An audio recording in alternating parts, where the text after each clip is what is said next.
On August 2nd, Armenia's newly elected National Assembly held its first session. There were new MPs, familiar faces, speeches, promises, and before long, familiar political theater. Within days, Parliament had settled back into old habits procedural disputes, arguments over the absence of the Catholicos, MPs banging on their desks, personal attacks, sarcastic exchanges, and the kind of performative confrontation that produces viral clips, but does little to inspire confidence in Parliament as an institution.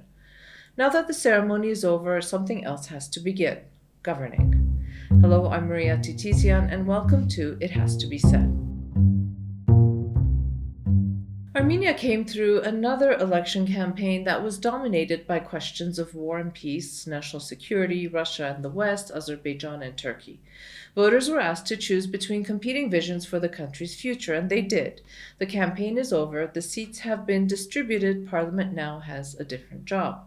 Nikol Pashinyan and Civil Contract have received another mandate. After 8 years in power, they can no longer describe Armenia's biggest challenges as inherited. The institutions that remain weak are now theirs to strengthen. The reforms that remain unfinished are theirs to complete.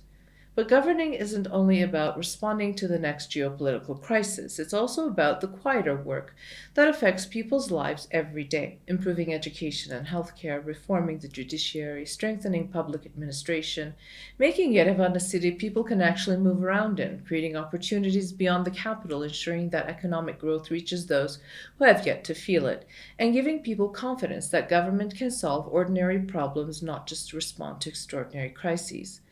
The opposition has responsibilities too. Its role is not simply to accuse, interrupt, or wait for the government to stumble.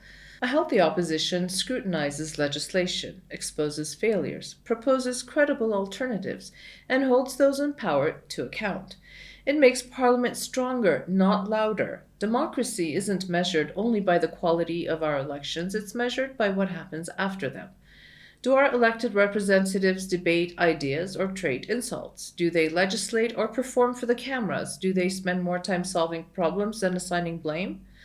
Armenia faces serious external challenges, no one disputes that, but those challenges cannot become an excuse for neglecting the work of building a stronger, more capable state.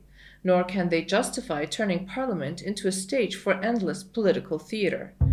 Armenians elected 107 members of parliament to legislate, to scrutinize, and to hold government accountable. It's time for all of them to get to work, and that has to be said.